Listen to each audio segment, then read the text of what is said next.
Praise the Lord. ஆண்டவர் நல்லவர். எப்படி இருக்கிறீங்க? கர்த்தர் உங்களை ஆசீர்வதிப்பாராக. இந்த நாளில் ஆண்டவர் உங்களோடு கூட பேசி கர்த்தர் உங்களை பலப்படுத்தி கர்த்தர் உங்களை வழிநடத்துவார். ஒவ்வொரு நாளும் கர்த்தருக்குள்ளே கட்டப்பட்டு பெரிய காரியத்தை செய்யுங்க. ஆண்டவர் உங்களை ஆசீர்வதிப்பார். கர்த்தர் உங்களை நடத்துவார். ஒரு வசனத்தை வாசிக்கிறேன்.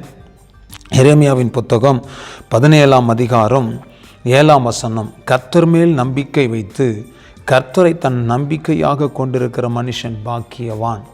கர்த்தருடைய பிள்ளைகளே, ஆண்டவர் மேல் நம்பிக்கை வைத்து அவரை தன் நம்பிக்கையாக கொண்டிருக்கிற மனுஷன் பாக்கியவான். இன்றைக்கி யாரை நம்பியிருக்கிறீங்க? யார் மேல் நம்பிக்கை வச்சுருக்கிறீங்க? யாரை சார்ந்து கொண்டிருக்கிறீங்க? யாரோடு கூட இருக்கிறீங்க?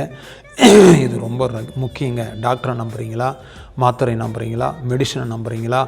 உலகத்தை நம்புகிறீங்களா? ஜனத்தை நம்புகிறீங்களா? எதையுமே நம்பாதீங்க. கர்த்தர் மேல் நம்பிக்கை வைத்து அவரையே உங்களுடைய நம்பிக்கையாக கொள்ளுங்க. உங்களை கர்த்தர் பாக்கியவான்களாக பாக்கியவதிகளாக வாழும்படி கர்த்தர் கிருபை செய்வார். ஆண்டவரே, உம்மை நம்புகிறேன், உங்கள் மேல் நம்பிக்கை கொள்ளுகிறேன், உங்களை நான் சார்ந்து கொள்ளுகிறேன் என்று சொல்லுங்கள். கர்த்தர் உங்களுக்கு உதவி செய்வார். ஜெபிக்கலாமா? நல்ல தகப்பனே, இந்த நல்ல வேலைக்காக உமக்கு நன்றி. இந்த நல்ல வேலையில் உங்கள் மேலே நம்பிக்கை வைத்து உம்மை சார்ந்து கொள்ளக்கூடிய ஒரு இருதயத்தை எங்களுக்கு தாரும். கர்த்தருடைய கரம் இறங்கட்டும். நீர் எங்களை ஆசீர்வதித்து எங்களை பலப்படுத்துங்க. உம்மை சார்ந்து கொண்டு உம்மோடு கூட நிற்க, உம்மோடு கூட நடக்க கர்த்தர் உதவி செய்யும். ஆசீர்வதியும், பலப்படுத்தும், மூடி மறைங்க, நடத்துங்க.